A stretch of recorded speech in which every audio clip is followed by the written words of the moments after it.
Club podcast all up in your ear.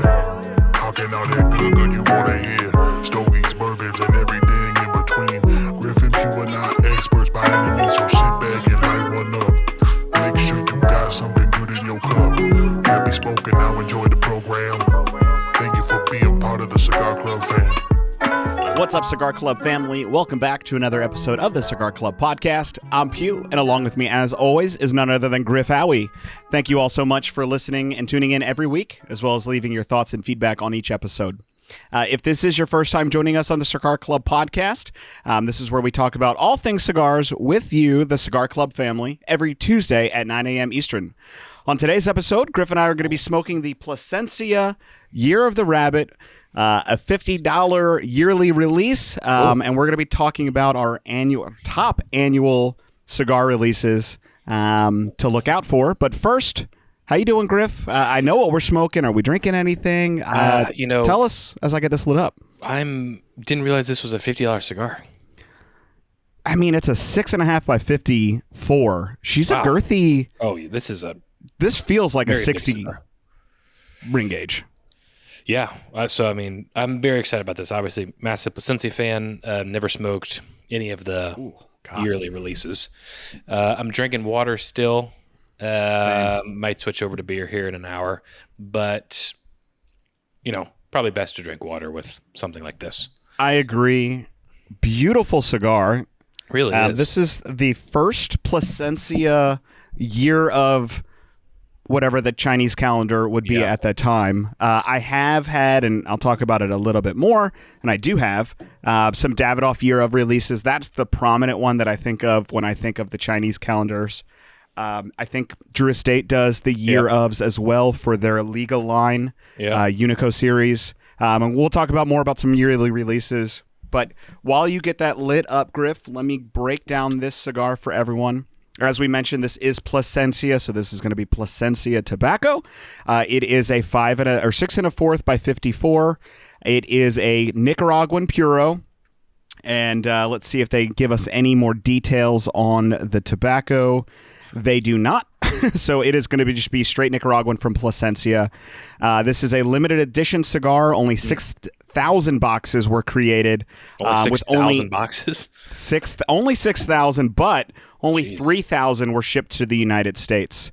So still a large, these look to be probably 10 count boxes, so still a significant amount of cigars out there, but 3,000 is not a lot of boxes for a release. Initial thoughts while I get mine toasted up here. First off, this initially, granted, I haven't had a 54 ring gauge in a minute. It felt bigger than a 54 in the mouth. Agreed. But now I'm used to it, and it doesn't. But this is a big cigar. It is. We were sent this from Ramsey a while back, and it's just been sitting in my office humidor for a while, and I never really took it out of the bag to look at it. But I'm very excited about this. Off the initial, very, very good. Creamy. It's got that underlying kind of pepper note to it. And I think it's going to be a great cigar. I still have yet to see these in stores, so I don't think he got this at his local place. But it's been on my list to want to smoke one of these. So right away, when I did a cold draw of it, not only did it not feel like a 54, and it felt more like a 58 or 60. Yeah. I noticed just how packed this cigar is. This is a heavy-ass cigar. It is. The initial, which I meant to tell you a second ago, when I took it out of the bag and smelled the foot, it was a stinky foot. It was. I mean, I did not expect to get that much, barnyard funk. I was very surprised that it... I can't tell you the last cigar I've smelled that I'm like, oh, this has got a stinky funk, not old funk. No, exactly. It was like an old shoe and definitely barnyard manure, hay. Now, when we say old shoe, are we talking like athletic locker room shoe or a well-worn dress old, shoe? Like track. Maybe. It's got some miles on it. It's got some toe juice. A couple cross countries in it. Yeah, it's got some callus, warts. Just toe juice type. Can't wait to smoke this cigar. Yeah. But, it's I can't think of the cigar, but I've had a couple that I'm like, good God, this just smells like ass, and they're amazing cigars. Oh yeah, I mean the I'm drawing a blank. Is it the Bocock Brothers signature cigar that was literally like barnyard manure? That was one for sure. It was, but it was not a stinky barnyard. It was. Yeah, it wasn't like an offensive. I didn't grow up on a barn or in a barn, but I grew up and we had a barn. Sure. And so going down and scooping horse crap every weekend, and threw me back. But this is a stinky. A stinky. I would love to know, and I guarantee I can't find that anywhere. I was doing a little pre-research prior to the show here and couldn't find any real details on this cigar. I'm surprised Plasencia, well, maybe they did, and they just didn't come up in Google search, and they need to better their SEO. Didn't have anything on their website further detailing this cigar. I didn't find a half-wheel article. I didn't find a small batch article. Surprisingly, no information on this cigar. So do we even know when it came out? It Probably came out January, this year. right? Yes. Okay. No, that's Year of their Tiger. Yeah, they literally Half-Wheel did an article, Year of the Ox. Yeah, surprisingly on Plasencia's website, they have no featured articles on this cigar. Kind of disappointing there. But I would guarantee that this cigar has some well-aged, probably 5 to 8 year ranging tobacco. Jesus, I'm gushing blood. Uh-oh. Well, just wipe that off the old hand. Yeah, probably 5 to 8 year old tobacco this in it. This thing is packed, and the draw is absolutely flawless. Smoke output's amazing, and extremely clean. Oh yeah, I mean this reminds me of smoking like a Orso. Just to compare it to the double priced Davidoff Royal. Yep. Night and day. I mean, night and day. For being this packed of tobacco, for it to be only $50 is actually really impressive. But I mean, you can't even. It doesn't even stick on your palate. I will say it's got some top weight, so you got to be careful because it'll come right out of your mouth. But I've noticed that. It's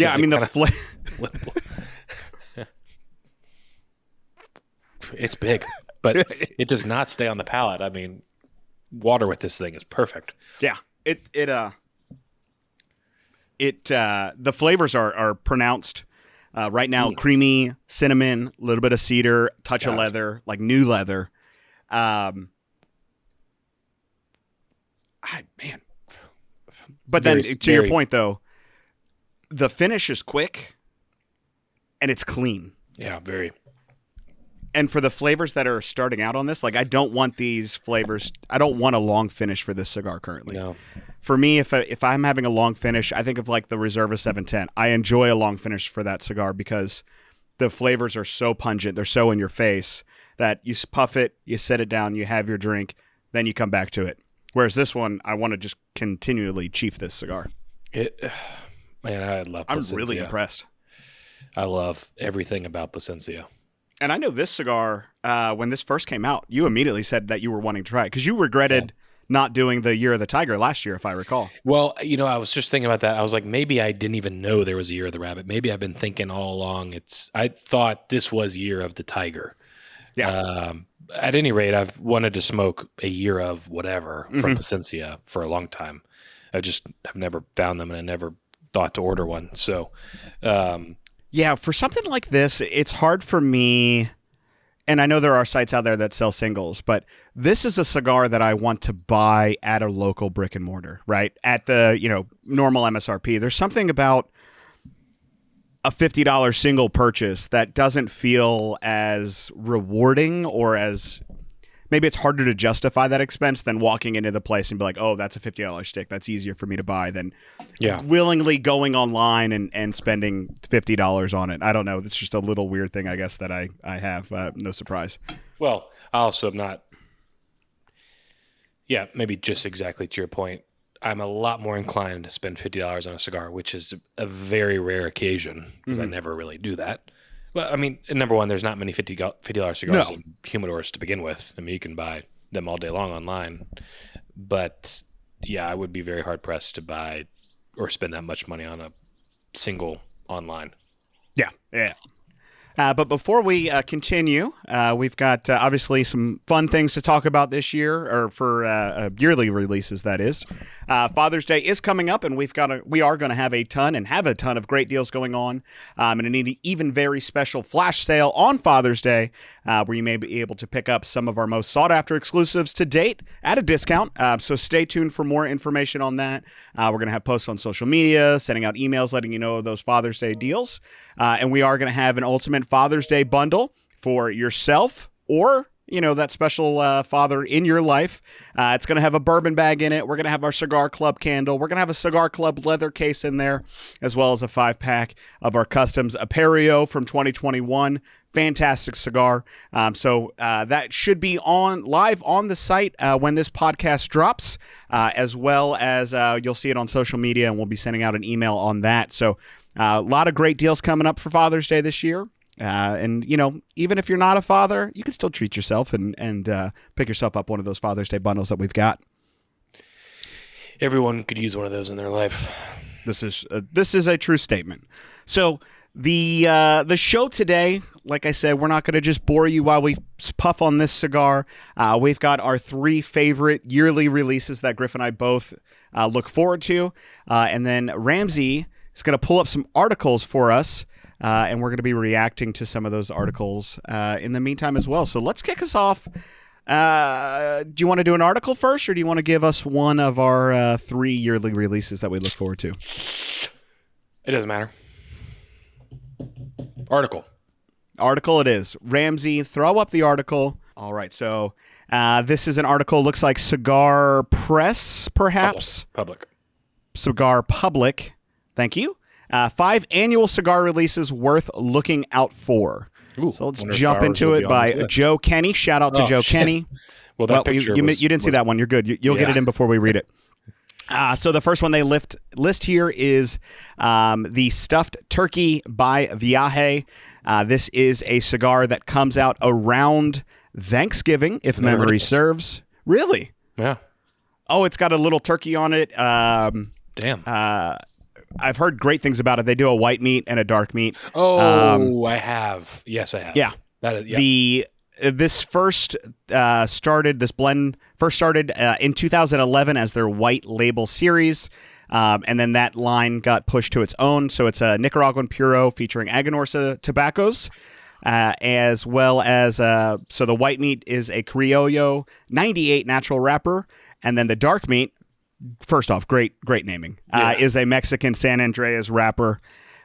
They come in a 5x58 Robusto Gordo, big old boy, and they do about 4,000 of each year. I know this is one that I personally haven't smoked, but I know people eat this shit up come pun intended.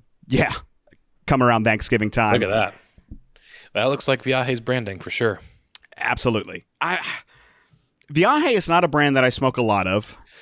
I don't ever. Bradley sent me 5 or 6 or 7 Viaje cigars about a month ago that I still need to get into, and it's for no rhyme or reason. Again, it's just a time thing, I suppose. And I have to your point as well. I have a bunch in my humidor, and every time I reach into the humidor, I move it out of the way, and I'm like, I'll smoke this one day, and I just never do. It's just, I don't know if it's lack of knowledge, and I'm just sleeping on them. I feel like the releases are very, very limited for everything that they do, and I think that maybe prohibits me from falling in love with one of their lines, because I may not be able to have that chance of smoking it again or seeing it again. And honestly, part of it is I honestly don't see Viaje too much when I walk into a brick and mortar. I think I'd be more inclined to pick one up and sit down and smoke it if I saw it on the shelves, as opposed to rummaging through my humidor and seeing it. I know that sounds weird. It may not make sense, but it kind of needs to be one of those in the moment sort of things. But I'm with you. I always see these on Instagram, and everyone loves it, and the branding is really cool. I love the white meat and dark meat. I think that's super smart and fun. One of these for sure. Because that's even like a whole podcast in itself. What do you smoke after Thanksgiving? Lunch or dinner, right? Yeah. Dark meat for sure. I mean, put away the Fuente. And start the morning with the white meat while you're cooking the turkey, and then That would be fun to do this year. That would Get be. Maybe both. we'll look to. Yeah, I think that could be a lot of fun. So on the subject, we're gonna let this one roll all over the place. Based off your answer, I assume you're a dark meat turkey man, Well, or is it a time and place?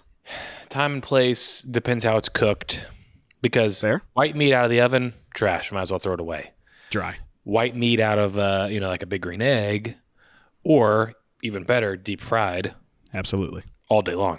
So it just depends. The past couple years, we've been throwing them in a deep fryer, and it's just been great. Prior to that, I put them on the egg, and that's very good too. It's a little bit harder and more time, but Yeah, I love smoked turkey. The only time I do a smoked turkey if it's just like a smoked turkey breast. Like Yeah. I'm not about to throw in a whole turkey and smoke No. it. White meat, I'll do both on Thanksgiving Day. The next morning though, little white meat, little bread, maybe some cold yeah. stuffing, yeah, pat of butter. Yeah. Done. yeah. Done. I usually douse everything. Maybe even later in- that in Thanksgiving night. giblet gravy. So Absolutely. that's cool. Well, Number one, I like that little stuff. That should be that could be really fun. They also have, and maybe this is on the list. They do a Halloween series as Yeah. well. The Those are the Farmer ones I have. Hatchet. Gotcha. Oh, nice. It's one's like a syringe, a legit syringe. I'd have to go get it. And I think I know what you're talking about. Yeah, Yeah, it's not called like penicillin or something like that. that ash. This It's is perfect. this is a beautiful cigar. And I'm loving everything about this cigar so far.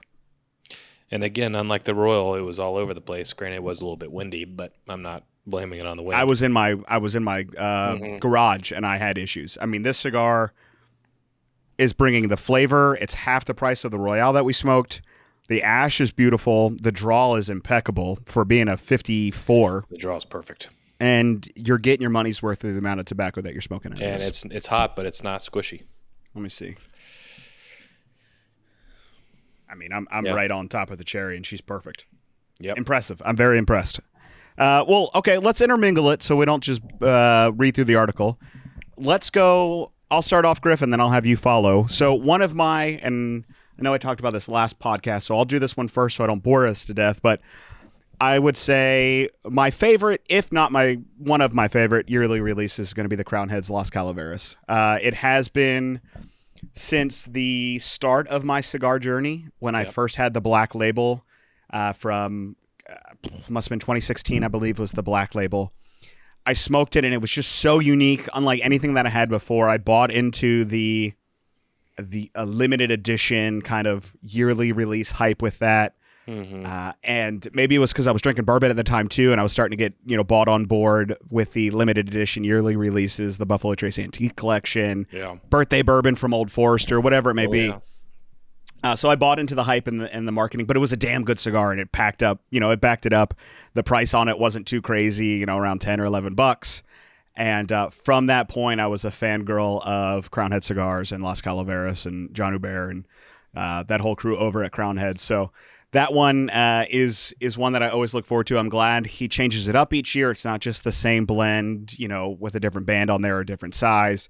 He truly goes out there and looks to recreate the wheel and bring a different offering each year. And I respect that totally. He does a great job for the marketing. The bands are always absolutely gorgeous. John, cover your ears. I'm still not a fan of the new secondary foot band that says Crown Heads on it. I do like the sleek look of just that primary band, but hey, I understand you got to get your name out there. You got to make sure people see it and recognize the brand. Well, we use them too, so we can. Like this is a beautiful. This is probably one of the most. Yeah, this is probably the nicest footband I've ever seen because it's the same paper and same style as the primaries. But again, rip it off and toss it. Like I'd rather look at it for an hour while you're smoking it. But again, I'm not a Plasencia family member, so. Well, why not? My first one probably to know.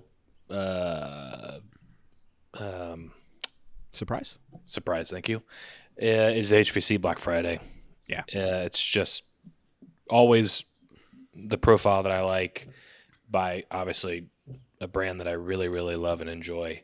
and I think it's probably and even on a consistent basis, because I guess I'll go into number 2 of being Alec Bradley Fine and Rare. Mhm. Again, there were some hiccups, stuff with COVID and all that, but from what I remember, I don't think it's been a super consistent schedule. Because the one that's out now that I smoked the other day, and I sent you a picture, is the 2021 that came out in 2022. So what's coming out this year, 2022 or 2023? I don't know. But Fine and Rare, if you guys hadn't had it,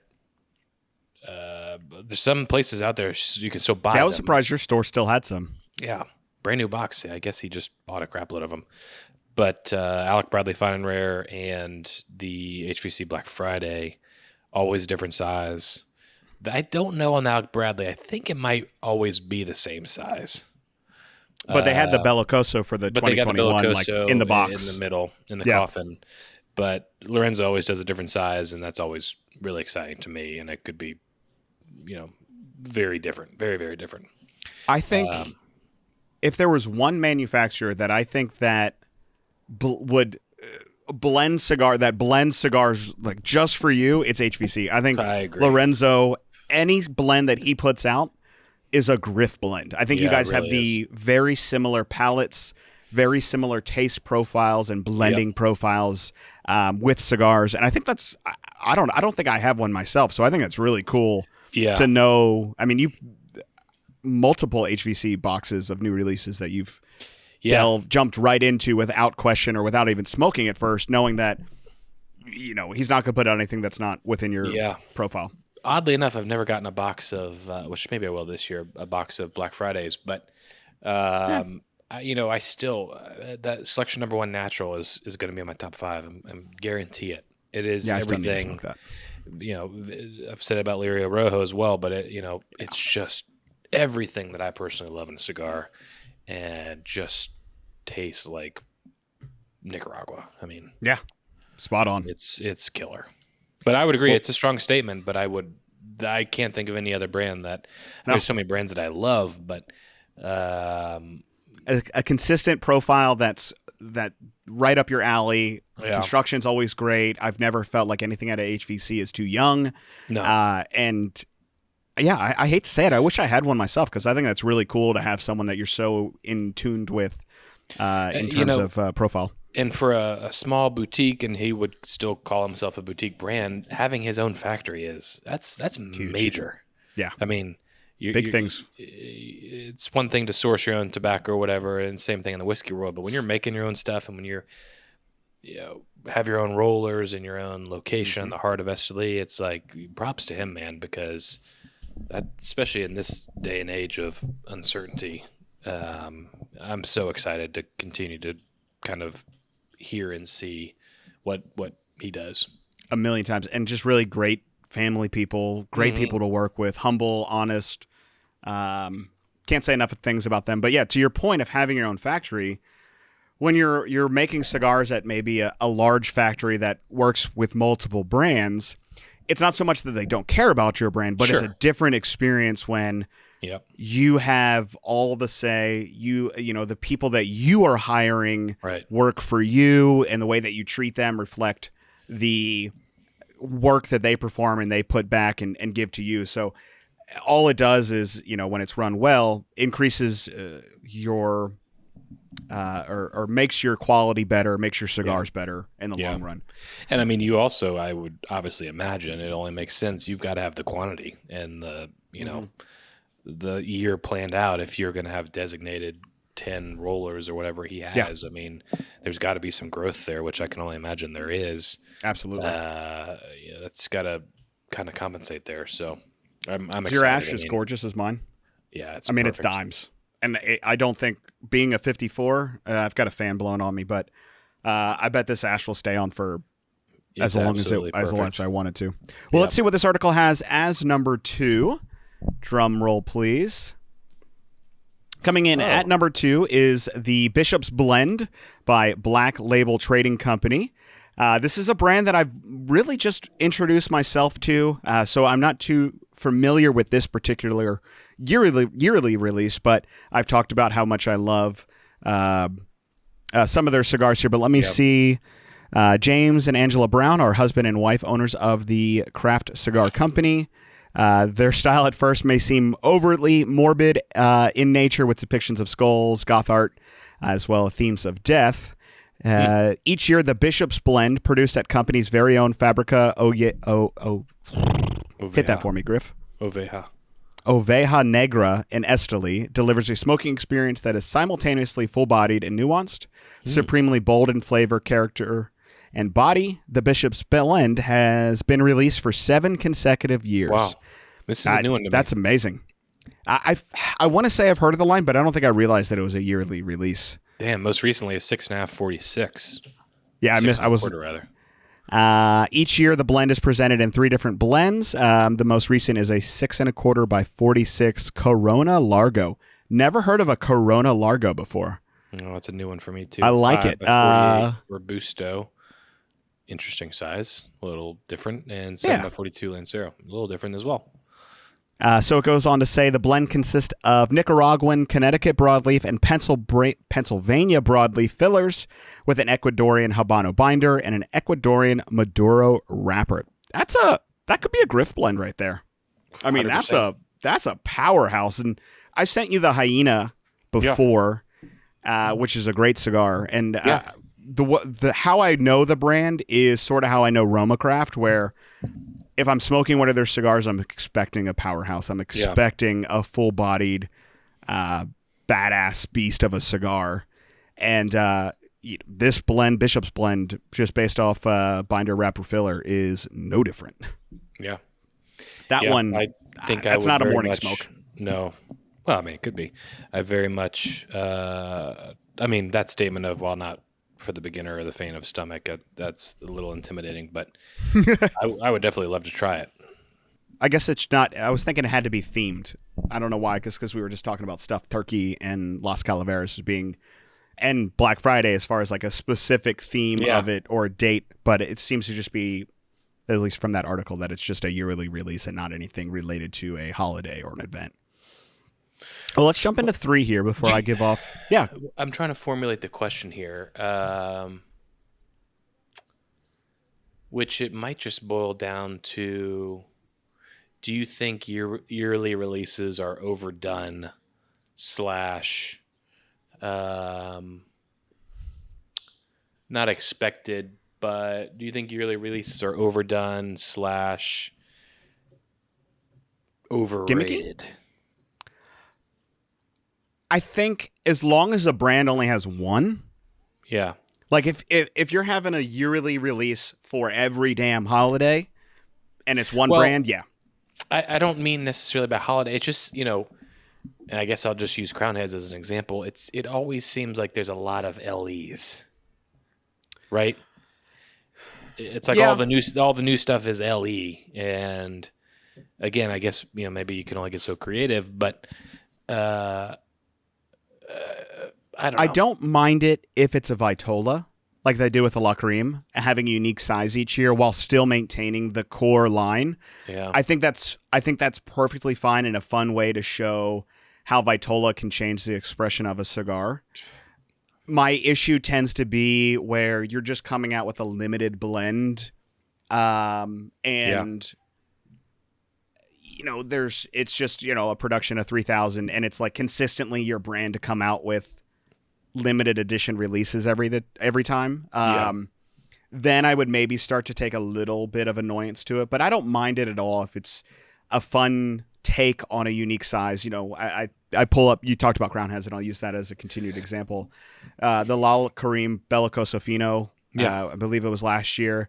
Great cigar. I love, the Mil Diaz fun sizes because they still have the core line, and you can still find that core line in regular Robusto or Corona Gorda or whatever it may be. Yeah. And then, cool, we're going to drop a Lancero this year just to, offer it, have a little bit of fun. We don't expect, it to change the world, but here's a cool, unique experience for this cigar.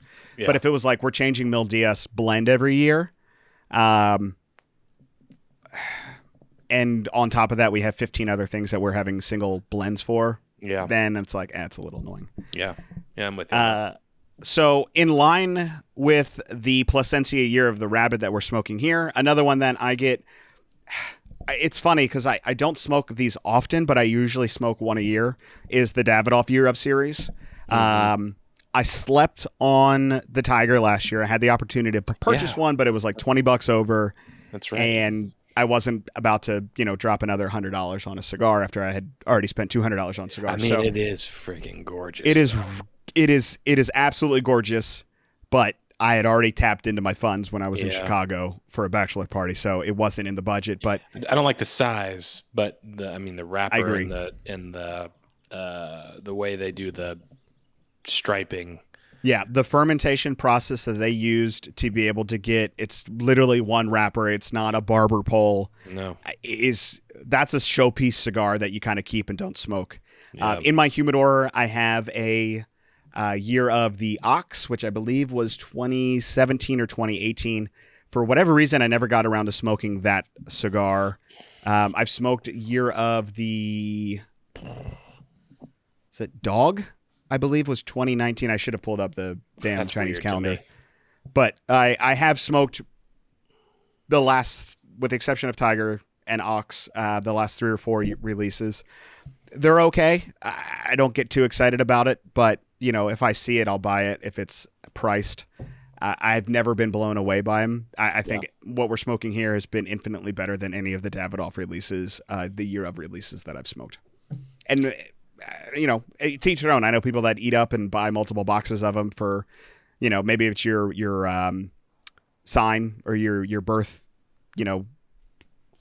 year of thing if you're a rabbit, because it's cyclical. So, but yeah, that's another really good one and one that I look forward to. And also, I kind of look forward to it just because they're beautiful cigars. They do a really good job of the bands. The boxes are always gorgeous. So it's cool to see what they've created and kind of their thought process of for that year. I think this cigar reminds me most of the Alma del Campo. I agree. With more better aged tobacco. Yeah. I think you're 1,000% on. Yeah, which I really love that cigar, but I think this is probably the closest. I mean, yeah, I would think so. I would venture to say if I had the money burning a hole in my pocket, I'd buy a box of these. And I wouldn't feel... Yeah. I mean, I'm not a huge fan of this ring gauge because, like I said, it feels like a 58 or a 60. I wish... if you put this as a 50 or 52, so it would smoke like a 54 or 56, I'd be more inclined. But with all that said, I mean, this cigar is flawless.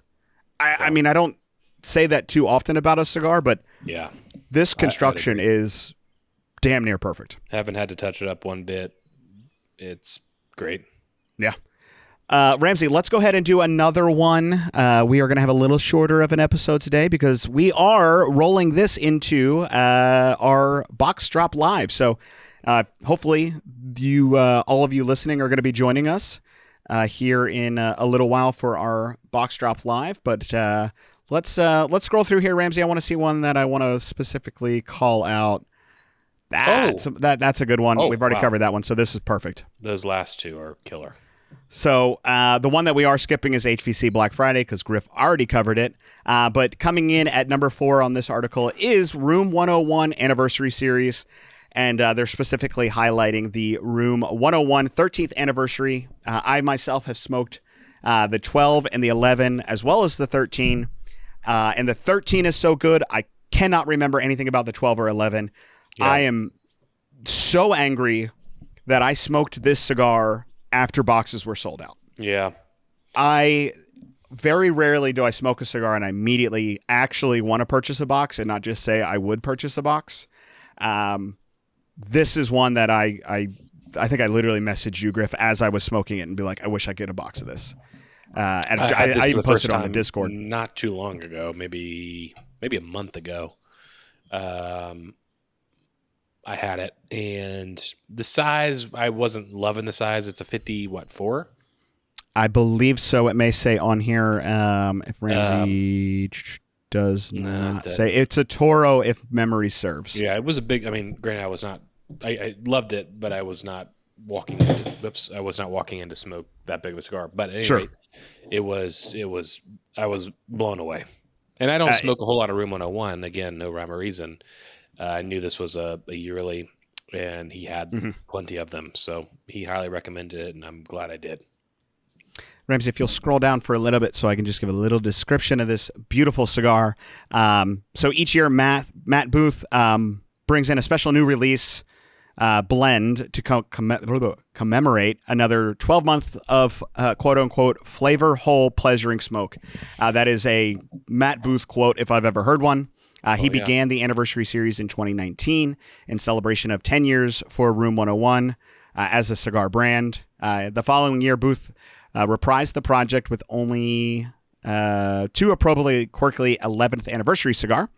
And then each year since that launch, the cigar is different than the year before, either in blend, vitola, or both. That cigar was a flawlessly constructed cigar. It was chocolatey. It was everything that I wanted in a more medium to medium plus cigar.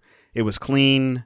It wasn't spicy at all. I feel like some people get away with making a medium to full bodied cigar by just throwing Ligero in it and spicing the hell out of it. Beautiful transitions, beautiful complexity to it. So if you're able to find a box, buy it. If you're not able to find a box, but you can find some singles, buy them as well, because you will not be disappointed. And I'm certainly not going to sleep on the 14th anniversary. I'm going to smoke that quick and early to see if it's box worthy, so I don't miss out like I did. Well, it's got to be better, unfortunately. What? It's got to be better than this. I mean, you can't go down, right? Oh, wait. No, oh, you're saying he won't make a worse cigar than what this is. He's okay. Almost like figured it out. You hit your 3, so I think I have my final one left here. And that's going to be the Warped Florida Val Skyflower. This is another cigar in line with Las Calaveras. This was probably my second limited edition cigar that I had picked up back in 2016. I fell in love with Medio Tempo because of this cigar. I still have some from that original box that I purchased. I think I have maybe 1 or 2 left, and I've purchased a box each subsequent year. They come in 10-count boxes, so it's a little bit easier on the pocketbook, so I'm not feel like I'm either A, having just too many cigars to smoke, and B, not spending $400 or $500 on a box of cigars when I don't really need 20. So it's one that I look forward to each year. He usually changes up the vitola. The blend will differ as well. Similar components, but the ratio of the blend gets changed out each year. I find these cigars in the last 2 or 3 years are a little too young. Yeah. And I don't know if that's just the production, the popularity of Warped cigars has exploded and you just can't keep up with production and maybe they're not resting for as long as I would like them to be. But I find when I revisit them, the Lanceros come to mind immediately. Yeah. I did not like those the first year that they came out. Right. And I poo-poo on Cuban cigars for this exact same reason. So it's certainly hypocritical of me to say that I don't mind it for the Skyflower. But after a year of age or 2 years of age, these cigars smoke wonderfully. They are mild plus, maybe right on that medium range for me, and they are absolutely gorgeous and certainly one that I look forward to every year. Yeah, it's one I do forget about. And I still have a couple Lanceros in there that are probably prime and ready for the picking. Yeah. If I had to guess. I smoked, so the Lancero, I believe, was 2020, 2019 maybe? Or maybe it was more recently. 2021, I think. Was it 2021? Yeah. See, and there we just run it all together. Yeah. Regardless, if you have the Lanceros, they are smoking beautifully now. If you tried it before and you're like, this isn't for me, and maybe have a couple of your humidor, pull it out now. They are smoking great. I smoked one. Surprisingly, I smoked it in like November of last year, just like 4 or 5 months ago. It was great. I remember you saying that. It was wonderful. They've been sitting perfect 68% humidity with all my other boxes, and that after 2 years or a year of so of aging on that cigar, it reminded me of why I fell in love with it in 2016 when I smoked that release. It was just a completely different cigar than it was at launch. I am holding on. It's funny. We've been doing this for 41 minutes now. Yeah. I haven't tapped it, but this is a slow burner. It is. I mean, I'm maybe an inch into this cigar, and there's no way I'm lighting up another. I mean, I got absolutely not. We had other cigars planned for the live, which we're about to roll into here, coming in hot for that one. And we're just going to continue smoking this these. Thing so will probably still outlast that as well. Yeah, we'll carry this in, eat dinner with it, light it back up. Still be smoking tomorrow. But thank you all for joining us for this special Cigar Club podcast where we smoke the Plasencia Year of the Rabbit and we talk about our favorite yearly releases. Thank you all for joining us. Happy smoking. I want to know in the comments. We're not doing a giveaway this time. I apologize, but I do want to know in the comments below because we love reading those. Let us know what your favorite yearly release is, one that you get excited for, maybe one that you blindly purchase a box. I just want to know, like I said, there's going to be no giveaway for this episode, so don't shoot me. But I just love hearing everyone's thoughts and what they look forward to because there may be a couple sleepers out there like the Viaje that we haven't smoked before that we want to smoke. Yeah. They're always fun. Now no one will comment because we're not giving anything away. So. Well, I know. I see you, Sam. I see you, Steve. We're going to see like a Randa Bill Payne coming back out of the woodwork, a Sandy, some throwback names. They're going to drop the comments. I know they will. We'll see. Well, again, everyone, until next time, happy smoking. Thanks for joining us on the Cigar Club podcast. I'm David. That's Griff. Until next time. Cheers.